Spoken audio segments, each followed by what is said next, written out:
I first attempted trying this flick when I first started freestyle and never scored one in game. 3 years later I still have never scored this in game. So in this video I'm going to show my journey to scoring one in game. This flick is basically a 2-wheel drift, but you turn your car around facing backwards. You then can do a backwards dribble with the car, then do a backflip and make the ball go really fast. I personally think this looks extremely clean, and if you haven't tried it already, you should definitely try it as it's really fun. Contradicting my title, I'm sure a load of people have done this. I do think turning the car around then doing a backwards dribble then flicking is a different variant, but I know what you mean if you don't agree with me.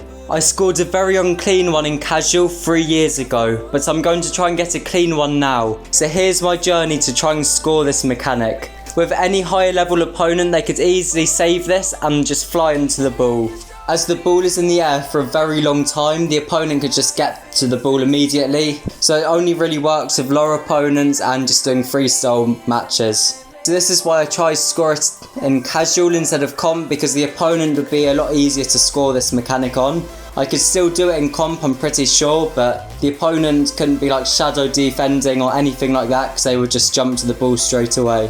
Opponents were still an issue, as it's pretty easy to read where I'm flicking the ball to begin with. This is pretty inconsistent, and how the car turns around is not consistent at all. Sometimes it smoothly turns around and other times it turns around really clunky and slowly, and you just can't predict where your car is going to face. For example, sometimes the car could perfectly go in line with the ball, and other times it could face like a 45-degree angle and just face completely away from the ball.